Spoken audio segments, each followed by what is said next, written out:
noite, estamos aqui iniciando mais um programa Trocando Ideias. Hoje é quarta-feira, hoje é dia de Trocando Ideias ao vivo, direto de Cachoeira Paulista. Nós estamos vivendo esse tempo, esse mês de agosto, que é o mês vocacional, já falamos em alguns programas a respeito disso, né? Alguns não, né, que só teve semana passada. Então, mas falamos semana passada sobre o padre, né, que não era um padre que estava aqui, e hoje, essa semana é a Semana da Família, né? Mas nós estamos caminhando aí não só nesses assuntos vocacionais, estamos aqui abertos a todas as suas dúvidas. Aquilo que você tem dúvida, aquilo que você quer crescer na fé, que você quer esclarecer, né? Que você tem curiosidade também, porque às vezes são curiosidades que a gente tem, mande para a gente. A forma de participar no programa é através do Instagram. Você pode participar através do @trocandoideiascn, @trocandoideiascn, ou pelo WhatsApp. Tá? O nosso WhatsApp é a nossa central telefônica, 12 31 86 2600. Então, esse número é o WhatsApp, você pode entrar lá e falar assim, quero participar do programa ao vivo. E envia a sua pergunta, o seu comentário, né, o seu testemunho, às vezes, com relação ao programa. Tudo é bem-vindo aqui no Trocando Ideias. E nós vamos, como esse programa é sempre muito curto, deixar de falar muito e vamos já para a ação. Está aqui comigo hoje, junto com a Ivana, que é minha companheira de trabalho aqui no Trocando Ideias, o padre Sidney Dias. Bem-vindo, padre. Obrigado, boa noite, você que está em casa, boa noite, Carla, Ivana. É uma alegria estar aqui mesmo, cheio de tremor. Sempre, gente, depois ele arrasa. Cheio de tremor, mas uma alegria. Estava hoje pensando em casa, no nome desse programa, Trocando Ideias, né? Nós temos muitas coisas que podemos partilhar e até aqui nós estávamos falando, mas nós queremos principalmente entregar ao povo de Deus a graça dessa experiência com a pessoa de Jesus, né? A pessoa de Jesus Cristo, que vai muito além de ideia, muito além de filosofia, muito além de lógica humana. Nós queremos que você experimente por meio da nossa vida e principalmente daquilo que a igreja nos ensina, que assim nós estamos seguros que você experimente a graça de Deus. Que bom, o padre hoje está de cabo a rabo, como a gente diria, né? Ele começou às 7 da manhã celebrando a missa da TV e agora está encerrando ao vivo com o Trocando Ideias, né?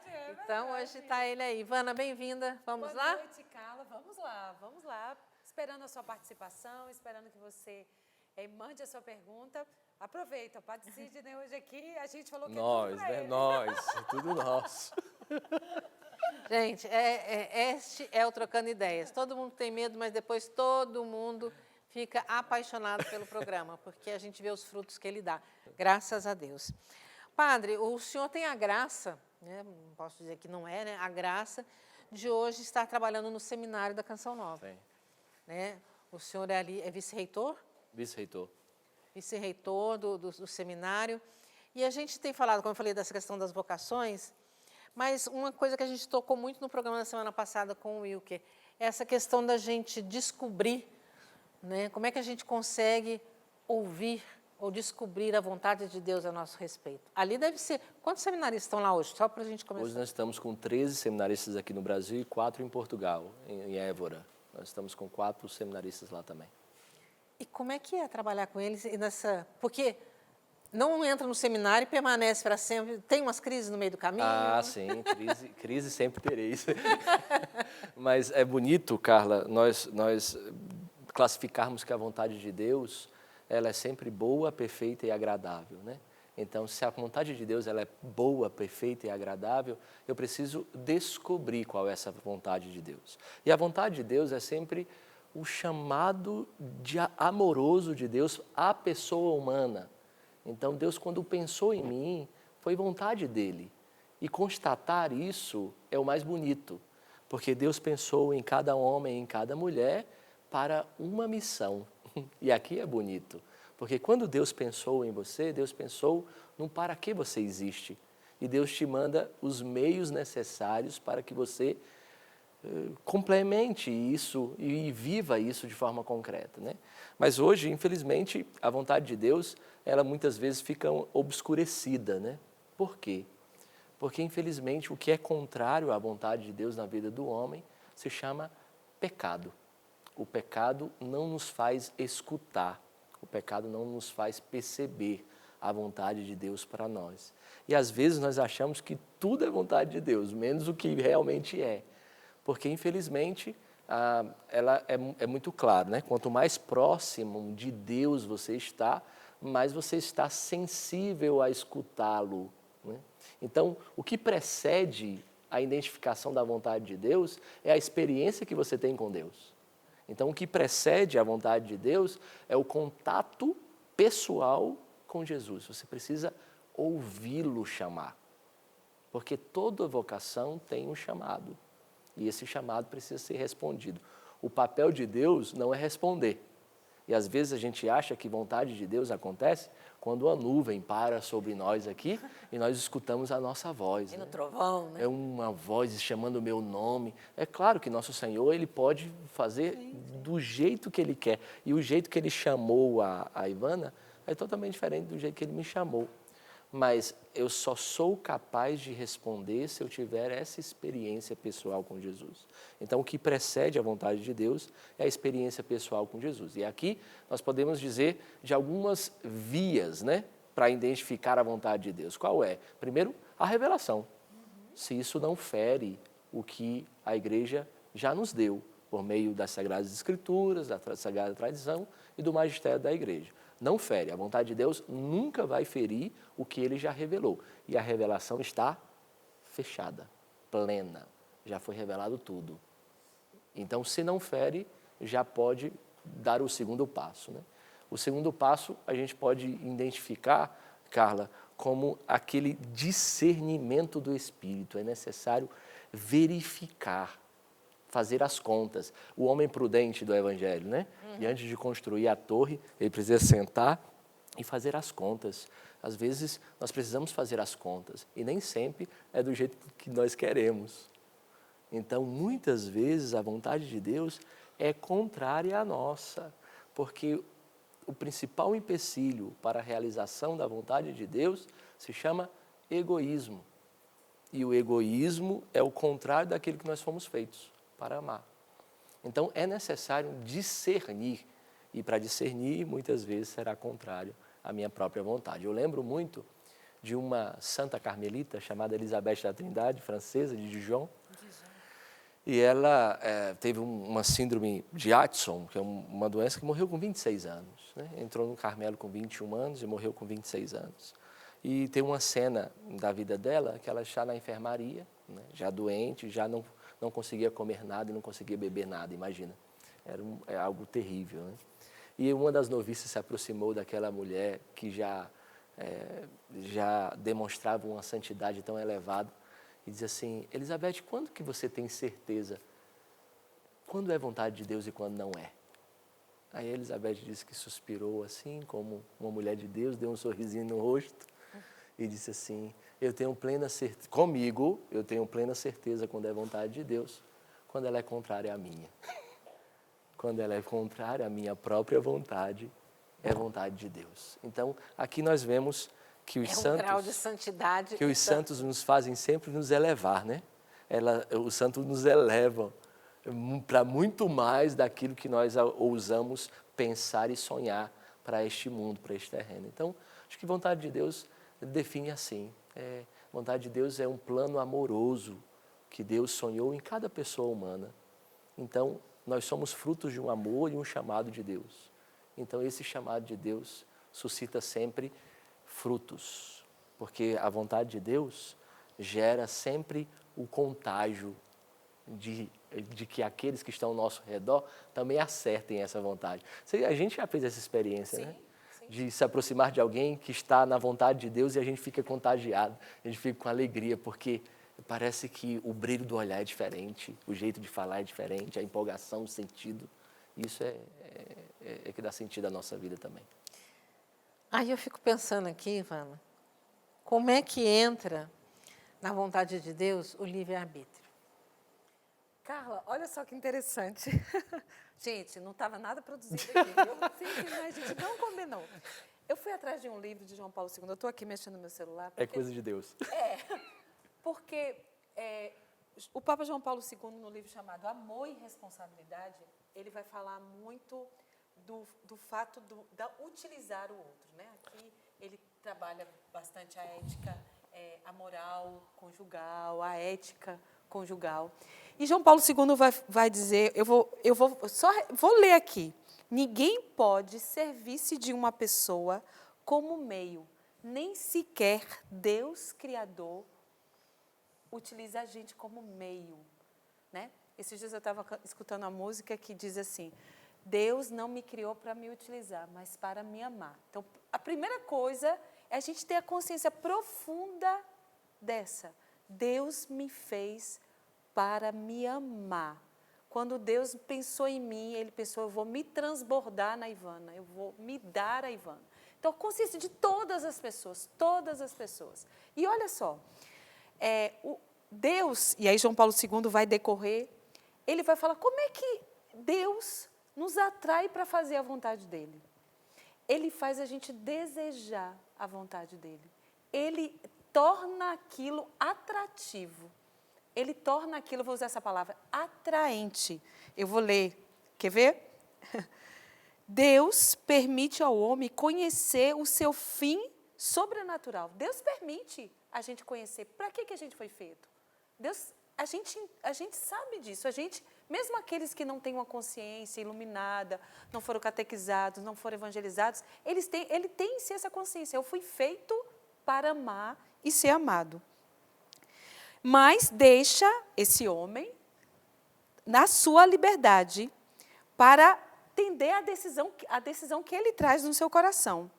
Mas ele atrai o homem para que o homem escolha a vontade dele, a vontade de Deus, mas deixa o homem livre. É muito bonito isso. Eu gosto muito de uma passagem bíblica que fala, não, passagem bíblica não, é um autor católico que diz que Deus nos atrai com laços de amor. E ele faz isso. E a passagem bíblica também, Oséias. Oséias, então é isso, padre. É o horário. Depois do dia todo. Depois do dia todo a gente já se confunde. Mas o livre-arbítrio é essa capacidade que a gente tem de entender e escolher. E esse processo de atração. Me permita, Ivana, assim, e é bonito dizer que se Deus nos fez para nos amar, Ele nos fez livre, dando até a opção de não retornar a esse amor. Né? A liberdade, ela é tão bonita e assim... É irritante. É constrangedor, eu digo, né? E eu digo que assim, o mais constrangedor para mim, que sou padre, que atendo confissões no confessionário, é poder constatar que nada do que a pessoa fez, de mais escandaloso que seja, de mais que seja, assim, horrível de ouvir, mas o que mais me escandaliza dentro do confessionário não é o pecado, é poder constatar que nada do que a pessoa fez de contrário mudou o que Deus sente por essa pessoa. Isso eu acho que é o mais extraordinário do amor, né? Porque o amor, ele não nos trata como exige as nossas faltas. Então, mesmo sabendo que nós poderíamos errar, continuar errando, Ele deu a sua vida por nós. É aquilo que São Paulo vai nos ensinar, né?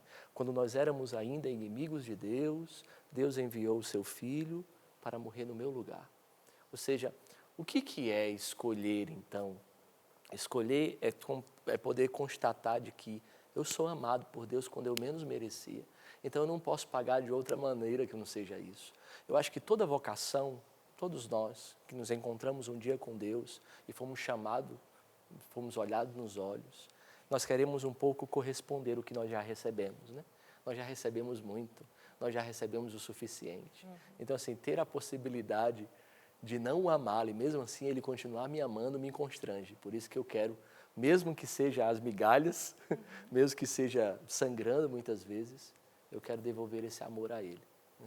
E é bonito porque a definição de livre-arbítrio para São Tomás de Aquino é a possibilidade que você tem de escolher pelo bem. Pelo bem, né? Então, quem encontra-se com Deus não escolhe outra coisa, a não ser o sumo bem que é Ele, né?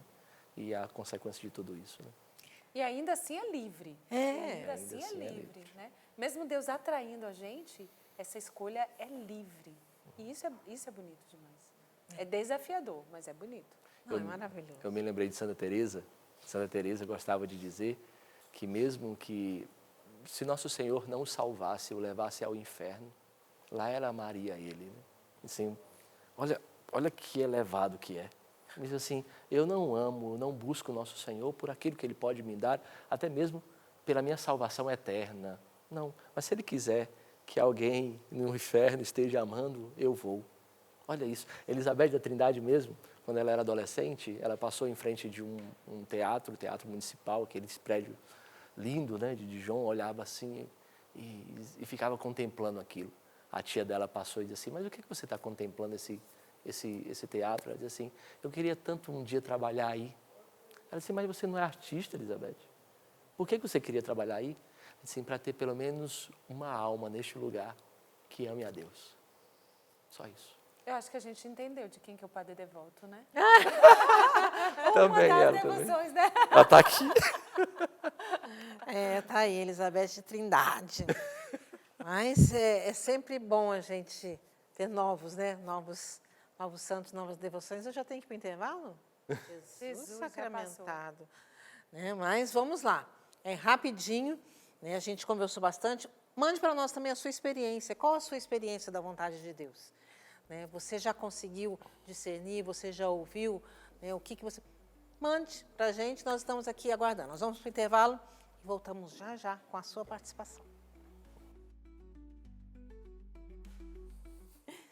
Estamos de volta aqui no Trocando Ideias. Eu já quero voltar no bloco agora, mandando um boa noite e um abraço para Campos dos Goitacazes, no Rio de Janeiro. Então, você que pediu, está aí, um abraço. Nós que estamos aí, a Canção Nova está aí em Campos dos Goitacazes, né? E também por todo o estado do Rio de Janeiro, onde quer que você esteja, que esteja nos assistindo nesse momento, sintam-se abraçados pela Canção Nova. Padre, e agora, qual vai ser a próxima facada? Gente, o padre falou assim, cuidado com essas perguntas. Eu falei, padre, pelo amor de Deus, padre. Eu falei para ela que com o irmão, a gente não coloca batata quente na mão, não, tá? É um negócio... A gente joga a panela inteira. Ai, mas, padre, a gente falando dessa questão da vontade, eu me lembro sempre para nós aqui na Canção Nova, né, que temos aí como uma dos nossos princípios de vida, o viver da providência. Né? E eu sempre prezei muito por isso, porque eu acho que as pessoas, elas minimizam muito a providência. Acho que empobrece quando se fala muito do material, né? Deus providenciou, Deus deu isso, Deus me deu aquilo. Né? Quando tira, não é providência não, viu? É só quando dá, né? E essa semana eu estava até conversando com um dos meus filhos e falando isso. Falei assim, para mim, não, a vida inteira, olha, eu tenho 37 anos de Canção Nova. E desde que eu vim para cá, para mim sempre foi isso. Né? É viver aquilo que o próprio dicionário diz da providência, né? A providência é a vontade de Deus. A maneira como Deus conduz todas as coisas. Então, para mim, isso é muito forte, viver assim. E então, como eu sempre vivi isso, eu acredito, pelo menos eu tento viver aquilo que é a vontade de Deus a meu respeito. Aí as pessoas perguntam assim, tá, mas se você vive assim, se você acredita na vontade de Deus, então por que você reza? É interessante isso, né? Porque a gente acha que rezar é chegarmos em um caixa eletrônico e sacar o que a gente quer, né? Faz rezar, pedido e vem, né? Faz um pedido. E assim, isso eu acho que é tão empobrecedor pensarmos numa realidade de oração apenas para pedir a Deus, quando na verdade nós rezamos para mudar o nosso coração diante da vontade de Deus, né? E aí é bonito, Carla, que quando você falava da vontade de Deus entrelaçada à divina providência, a viver da providência, e nós lembramos daquela frase tão bonita que o Padre João nos ensina, que Deus fala por meio dos fatos, dos acontecimentos, ou seja, o que nos acontece aqui no decorrer do programa, nos estúdios, ou até mesmo com o pessoal de casa, é fruto da divina providência, né? Então, e por que nós rezamos? Por que você reza? Por que você sai de casa para isso? É para configurar o seu coração à vontade de Deus. É para voltar o seu coração à divina vontade de Deus. Por isso, é necessário descrever, Carla, da melhor forma, o que é oração, né?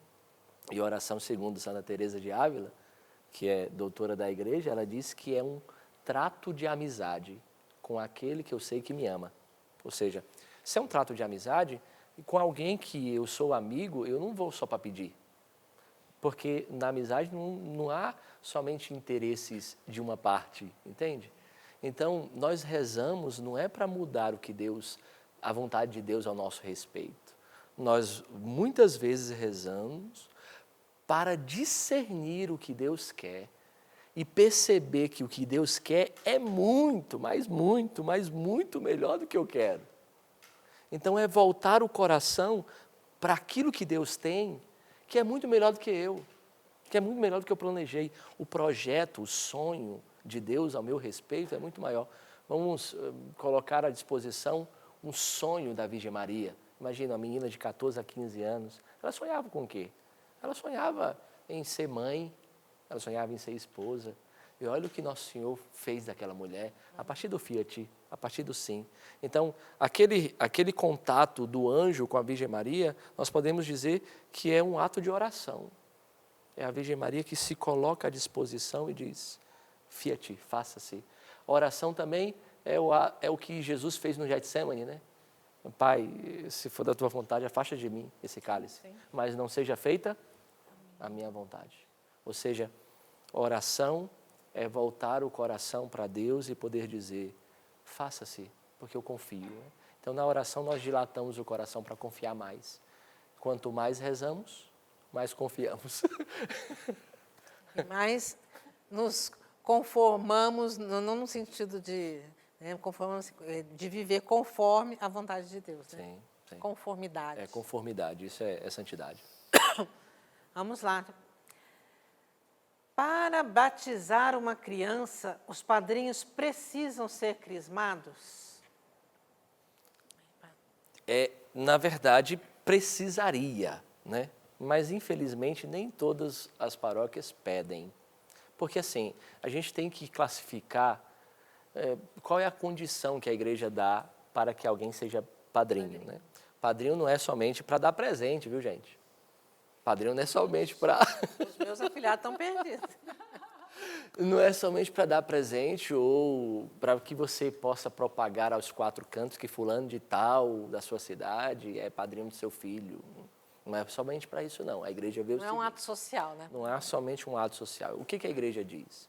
Para que alguém seja padrinho, essa pessoa precisa ser coerente à fé católica, ao ponto de que viva a tal ponto que testemunhe para o filho que cresce o que é a fé católica. É isso. Se você for pensar em batizar o seu filho, a sua filha, está pensando em alguém, coloque o filtro. O filtro, se essa pessoa tem um testemunho de fé autêntica, ao ponto de que a fé do seu filho cresça com o testemunho desta pessoa. E para isso, é claro, ela precisa ter os sacramentos, ver a importância do sacramento. Quem tem uma fé autêntica não vive sem ser crismado, né? Porque quem tem uma fé autêntica não consegue não utilizar dos meios ordinários para a salvação, que são os sacramentos. Então, teoricamente, vai muito além da obrigação. Você pode muito bem chegar numa paróquia, e dependendo da paróquia, a paróquia não pede a crisma, o certificado de crisma do padrinho. Mas saiba, o padrinho precisa ser escolhido a partir do testemunho que ele dá da fé católica para o seu filho, né? Não precisa ser crismado, mas a gente não pode deixar de esquecer. Precisa ser batizado. Ah, sim. Né? Isso sim. aí é importantíssimo. Eu queria lembrar uma coisa, agora, padre, o senhor pode esclarecer também. Eu lembro uma vez na França, nas famílias que a gente frequentava, os padrinhos muitas vezes eram pessoas da família, irmãos. Sim. Aí eu fiquei curiosa com aquilo e aí me deram uma aula, né? Não sei se era ali pontual. Mas é tão importante essa situação para o padrinho que, tipo assim, o pai falou assim, Ivana, eu tenho que pensar, e principalmente antigamente se pensava muito assim, principalmente por causa da expectativa de vida, se eu morrer, normalmente o meu filho era criado pelo padrinho. As crianças eram criadas pelo padrinho, era o padrinho de batismo que assumia aquela criança. Olha como era tão importante isso, essa questão, sem dúvida, da coerência com a fé católica e nessa confiança que o pai tem que, se eu faltar, é o padrinho que vai criar. Ele vai assumir. Ele vai assumir. Então, se esse peso que a gente escolhe o padrinho, na minha falta... E também na aceitação da pessoa de ser padrinho, né? Isso. Também essa É corresponsabilidade. responsabilidade. Né? É responsabilidade. Não, é muito sério. O padrinho é alguém muito sério. Diferente do padrinho do sacramento do matrimônio, que ali ele é uma testemunha, né? Ele não precisa ser alguém... lógico, a gente escolhe alguém que depois possa, de fato, na hora que o momento que o casal passa por uma crise, ou na próprio crescimento da vida conjugal, alguém que possa ali direcionar. Que seja referência de um casal que tenha passado já por crises, como todo casal passa, também possa ajudá-lo. Né? Mas é interessante essa realidade do padrinho próximo, assim, que a igreja não dá, por exemplo, a igreja permite que o seu esposo seja o seu padrinho de crisma. Por mais que, às vezes, né, as pessoas pegam gente de fora. Assim. Por que isso? Porque quando está perto, a gente tem uma responsabilidade maior. Por mais o cônjuge, vocês bem sabem o que é isso. Né? O marido e a esposa cutucam o outro na fé. Né? Vai crescendo. Provoca. E o padrinho também tem esse papel. O padrinho tem um papel de trazer para o lugar que é dele, que é o centro da vontade de Deus, né? Que é a vida coerente da igreja, né? Que é a vida de fé. Né? Muito bom, vamos lá. Fui casada por 9 anos. Descobri que não poderia gerar filhos biológicos. Na época, meu marido disse que não queria filhos nem adotivos.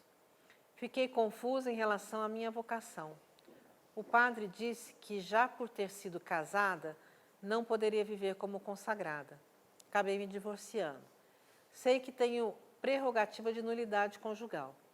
Ainda não compreendi minha missão e o propósito de Deus para a minha vida. O que fazer? Vamos lá, essa pergunta, acolher essa pessoa, né, que, querendo ou não, a gente vê todo um sofrimento, né, porque ali está, qual a minha missão e o propósito de Deus na minha vida? Eu não compreendi ainda, e ela já passou por tantas etapas. Se você foi casado por 9 anos, eu começo a olhar essa pergunta, eu estou bem aqui olhando para a pergunta, viu, gente, porque é muita coisa. Você descobriu, eu imagino que foi depois do sacramento do matrimônio assumido. Vamos lá. Então, você não tinha como saber antes. O seu marido, ele queria filhos antes do casamento?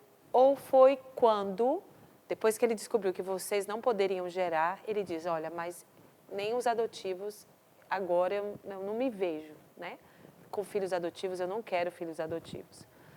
E, sem dúvida, eu imagino que isso aí deve ter virado uma tensão, porque a mulher, ela deseja enormemente a maternidade, ela deseja ser mãe. O homem também, né? Ele traz esse desejo profundo de paternidade, é uma marca que nós trazemos dentro da gente. A gente quer ser fecundo, né? E isso Deus colocou dentro da gente, isso se manifesta por filhos físicos, mas filhos espirituais, ou não somente filhos, né? O simples fato, e aqui é lindíssimo quando a gente liga a maternidade e a paternidade com a capacidade criativa, com a capacidade de fazer crescer. Não é maternidade e paternidade, não é maternar e paternar.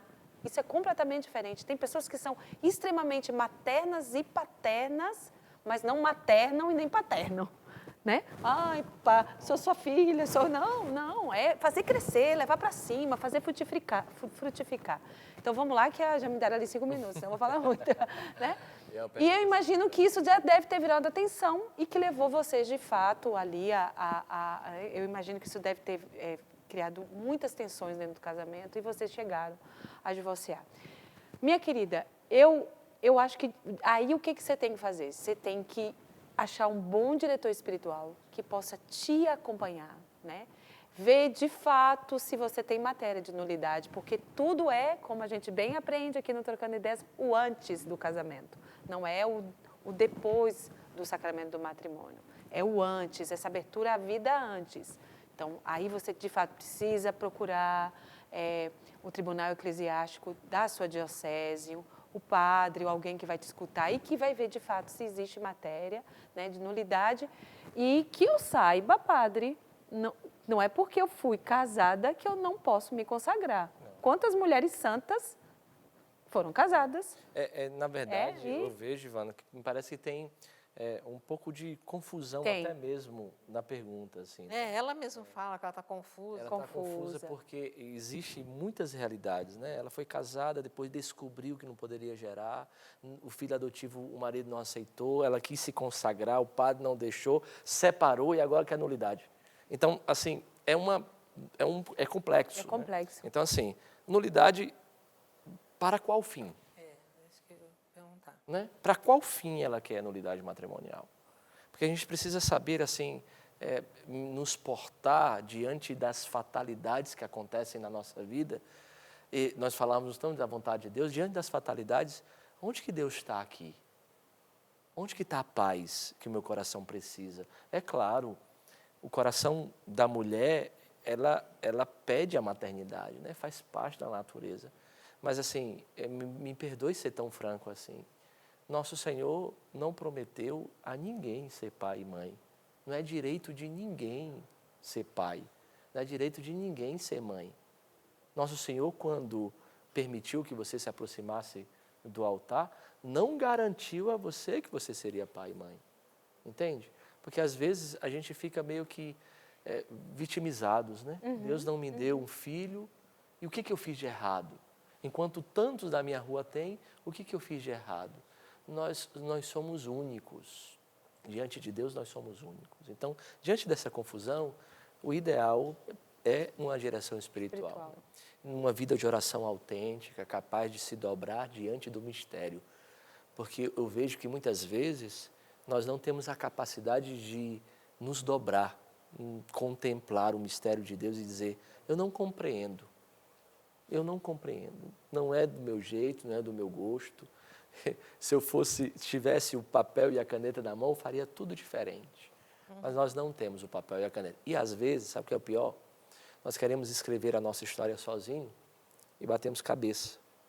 É hora da gente se lançar, confiar.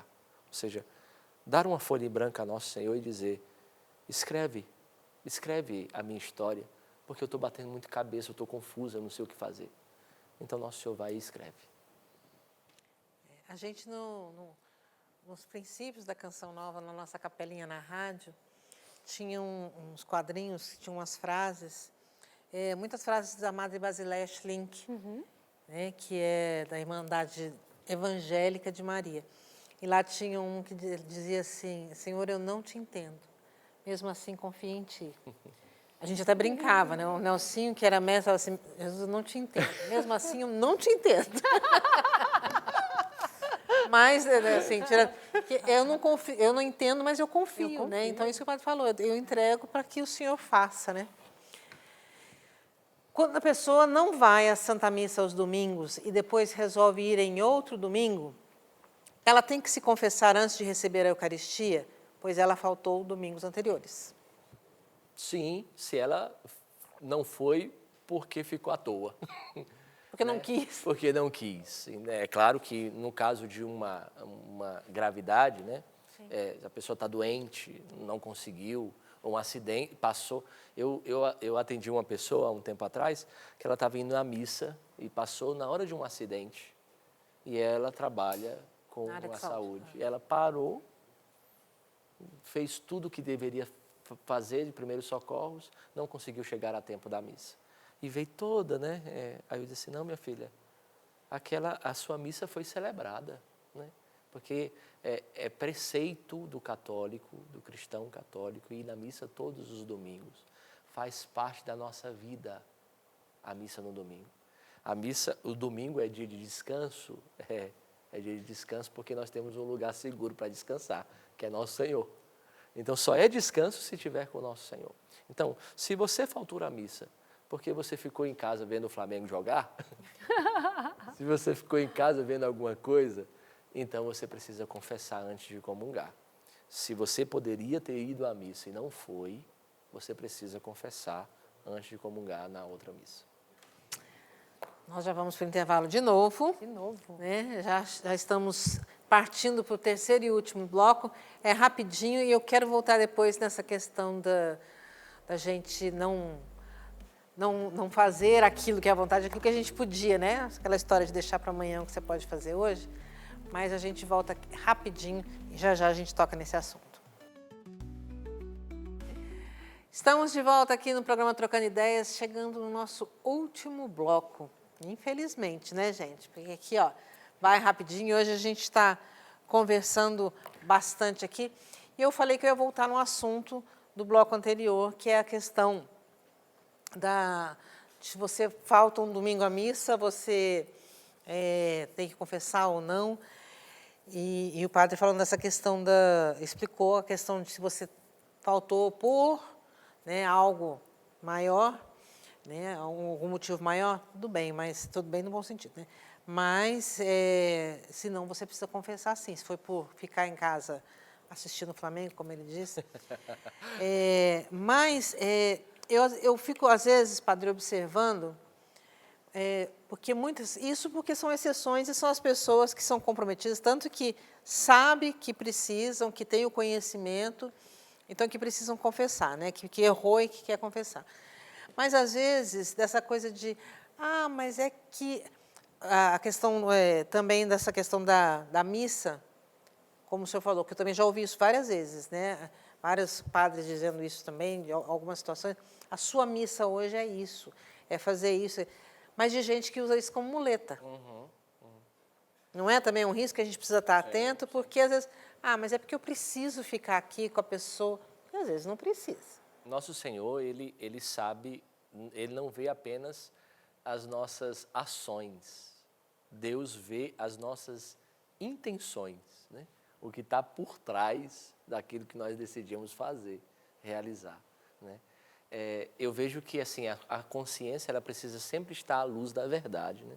Se ela não está na luz da verdade, infelizmente, nós vamos inventar desculpa até para nós mesmos, né?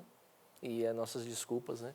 Então, assim, a realidade da missa ela é tão preciosa para o cristão católico que a igreja dá como obrigação ir na missa todos os domingos, porque a igreja é como aquela mãe que pega o filho pela mão e indica a direção certa, e diz assim, vem se alimentar, vem comer. Eu faço sempre uma analogia, eu sei que a analogia é pobre, assim, mas imagina se o carro hoje, não dá nem para fazer essa analogia, porque hoje tem carro elétrico, mas e o carro que precisa ir para o posto de combustível. Então você é o dono do carro e você diz assim, a partir de hoje, Vou rodar sem colocar. eu não vou passar mais num posto, eu não gosto de posto de combustível. Não gosto e não vou passar mais. Tá bom, você tem direito disso? Tem, tá bom. Mas existem consequências. Mais cedo ou mais tarde, o seu carro vai parar. A nossa alma não foi feita para viver sem Deus. E o alimento precioso e sagrado da vida do cristão católico se chama Eucaristia. Nós não podemos viver sem ela.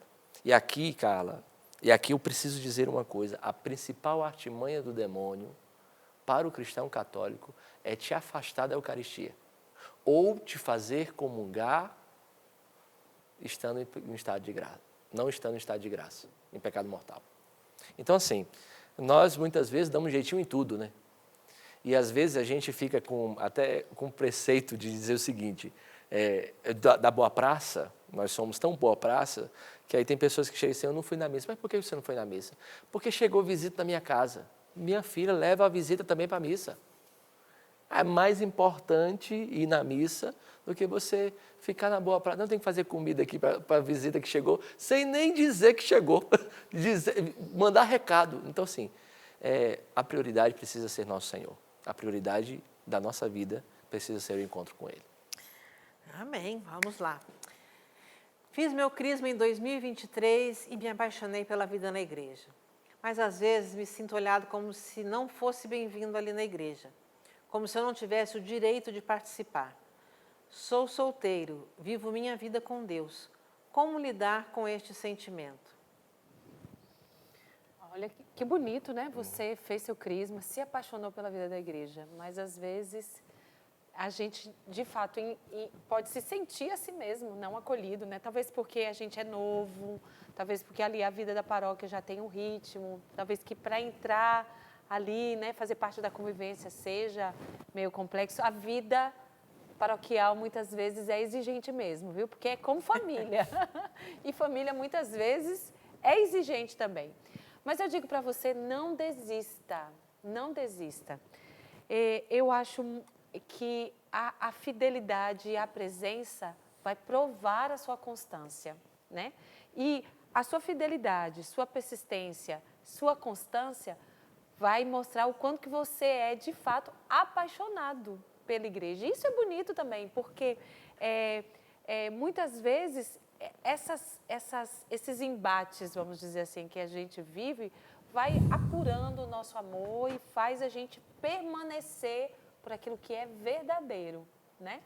Então, tenha paciência, não é fácil mesmo, quando a gente se sente assim meio deslocado. Eu não sei quais são as questões ali que você pode trazer, talvez seja questões de fundo importantes que você precisa trabalhar, né? Você falou que você talvez não possa ser entendido porque você é solteiro, e é porque tem muitas famílias, muitos casais, você se sente deslocado, né?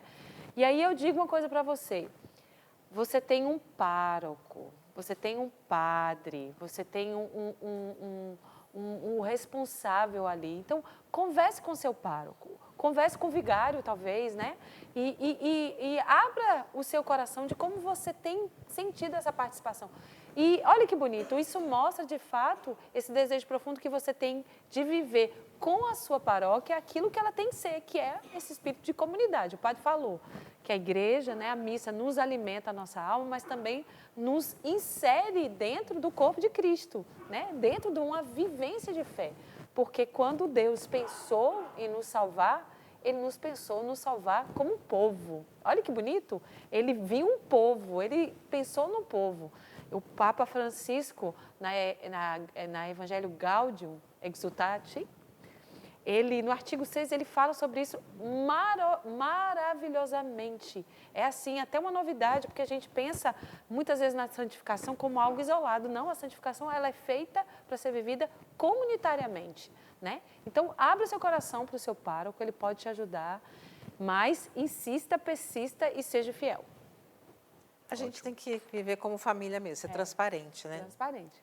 Aquilo que incomoda. E é bom dizer também da riqueza da igreja, né? A igreja tem para todos os gostos. Para todos, né? Pastorais, trabalhos. Isso é belíssimo, né? A verdade. igreja tem de tudo. E muitas vezes eu quero dizer para você, procure o trabalho que ninguém quer fazer. Não é verdade, padre? Porque muitas vezes tem aquele trabalho, aquele ministério, aquela pastoral que todo mundo quer fazer porque, né? Mas sabe aquele serviço escondido? Sabe aquele serviço que ninguém vê? Sabe aquele serviço que procure ele, faça ele. Vai ser, uma pessoa vai te ver. E o seu padre, eu tenho certeza. Que é quem importa, né? Vamos lá. Quando na cidade só tem celebração da palavra, o que fazer se não tem missa? Rezar pelas vocações. Ótimo. Se não tem missa, minha santa, É porque não tem padre. porque não tem padre. A gente precisa entender uma coisa, minha gente. Existe uma forma ordinária de Deus nos visitar por meio dos sacramentos. E Deus quis escolher homens, tirado do meio dos homens, para cuidar das coisas de Deus. E estes homens precisam responder a este chamado, a esta vontade de Deus, para que também seja a sua vontade e assim alimentar um povo. Em muitos momentos nós não temos missas, porque infelizmente os jovens deixaram de responder à voz de Deus. Então, o nosso papel, é claro, ter paciência e rezar pelas vocações. Nosso Senhor mesmo disse, né, que muitos são chamados, poucos os escolhidos, né? A messe é grande, mas os trabalhadores são poucos. Então, quem sabe você que está nos assistindo, não sonha em fazer o sonho de Deus, não sente no seu coração o desejo de ser padre, procure a Canção Nova, procure a sua paróquia, porque nós precisamos de homens e mulheres dispostos a fazer a vontade de Deus. E fazendo a vontade de Deus, muitos que precisarão ser alimentados não vão ser alimentados porque nós não respondemos. É hora de responder. Mas enquanto não tem, não deixe de participar da celebração da palavra. Claro, pelo amor de Porque Deus. ele também é uma E a forma de você se celebração da alimentar. palavra é interessante porque na celebração da palavra você tem 2 pontos. Não é missa. A celebração da palavra não é Santa Missa, né? É diferente. Mas você tem 2 pontos principais. Primeiro, você vai ter o rito da palavra, né? Você vai escutar a palavra de Deus. E a palavra de Deus vai gerar em você efeitos de conversão. E segundo, você vai ser alimentado pela Eucaristia, guardada no sacrário. As reservas eucarísticas servem para alimentar você na celebração da palavra. Enquanto você reza pelas vocações. Enquanto Isso você é muito reza pela importante, vocação. rezar pelas vocações. Vamos lá. Estou convivendo com meu esposo há 8 anos. Porém, não somos casados, pois meu esposo, até o momento, não escolheu realizar o seu divórcio. Vivemos em harmonia, mas isso me fere por saber que não é da vontade de Deus. Qual a orientação? Que bom, minha querida, que você tem essa consciência, né? E essa verdade está aí dentro de você. Você sabe que existe algo bem melhor para vocês dois, que é de fato, né? Se unir diante de Deus, dar o consentimento um ao outro dentro do sacramento do matrimônio. Você traz um ponto que o seu marido não realizou, no momento não escolheu. Você usou uma palavra forte, ele não escolheu ainda o divórcio. Então, ele é casado ainda no civil, né? É entendível isso na pergunta. Se for na igreja também tem que... Então, eu vou partir do civil, né, padre? Depois a gente... Divórcio. O senhor não esquece, não, a gente não pode esquecer. Eu imagino que... Vou partir do princípio que ele é casado ainda no civil. Ele não escolheu, né? Eu acho forte essa palavra, porque se ele não escolheu uma coisa, ele deixou também de escolher outra, né? E talvez é isso que faz o seu coração sentir aí. Porque, de fato, você quer se sentir escolhida, né? E é isso o belo do sacramento do matrimônio, do casamento. Eu escolho uma e digo não a todas as outras. Eu escolhi um e digo não a todos os outros, né? E isso é bonito. Então, eu imagino que isso, de fato, deve trazer uma dor no seu coração. A primeira coisa é uma boa conversa com seu esposo, né? E primeira coisa é reze bastante para você ir conversar com ele e se posicionar em relação a isso.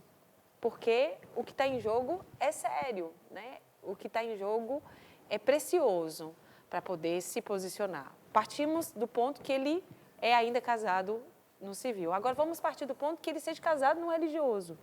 Então a gente sabe se ele é casado no religioso e se esse casamento ele existiu, ele de fato existe, você não pode estar com ele, né? Porque aí vocês já estão vivendo uma outra situação e aí é uma situação de pecado e um pecado grave, né? Talvez o seu esposo ele seja casado no religioso, mas o casamento dele não existiu. Aquilo que a igreja diz é um casamento nulo, né? Não existiu. Então, ele precisa escolher, dar passos para ir no tribunal eclesial e começar um processo de verificação se esse casamento de fato existiu ou não. Mas eu acho forte a palavra escolher. Muito forte. Perfeito, viu? Porque escolher um é renunciar a muitos. Né? Então, é forte, né? É muito forte. Vamos lá. Sou divorciada há 10 anos e sempre escuto que não posso comungar. Isso me distancia da igreja. É isso mesmo? Depende, viu? Pela pergunta dela aqui, se ela é divorciada e você não tem uma outra pessoa, não impede que você comungue. Se essa informação chegou até você, se você está divorciada, ou seja, seu marido saiu de casa e vive castamente, você vive sozinha hoje, você não tem nenhuma relação com uma outra pessoa, você pode comungar sim, porque você não paga pelo pecado de ninguém. Você não está no pecado. Tem muitas situações que acontecem assim. Infelizmente não deu certo como juntos, se casaram, o casamento é válido, existiu, não deram certo, estão separados. E a pessoa vive como uma solteira, mas não uma solteira procurando o marido. Não, ela sabe do compromisso que ela teve. Então não deu certo. Isso não impede que você comungue. É viver castidade. É o 6º mandamento. Não pecar contra a castidade. Então, se você é divorciada há tantos anos e vive sozinha, você pode sim, minha filha, comungar. Procura um sacerdote para você confessar. Eu acredito que você há muito tempo não confessa. Você confesse e depois você comunga. E que isso não te distancie da igreja. Em nenhum caso, vamos dizer assim, né? Mesmo se você esteja divorciada e você tem alguém, isso você não vai poder comungar. Mas isso não quer dizer que você não possa participar, Sim. ter uma vida pastoral, ajudar na igreja. De motivo algum, isso Sim. possa distanciar você. Eu sei que muitas vezes tem o olhar das pessoas, tem aquilo que a gente já escutou, tem até a nossa formação, né, catequética, o que a gente aprendeu ali, mas isso não pode nos distanciar da igreja e nem de Deus, porque Deus está ali coladinho em você. Sim, sim. Aí a gente volta lá no começo do programa. Deus continua nos amando, né? Continua nos amando. E aqui é interessante, força. e tantas paróquias que trabalham com casamentos de segunda união, né? Então fazem pastorais, isso é importante que salientar, né?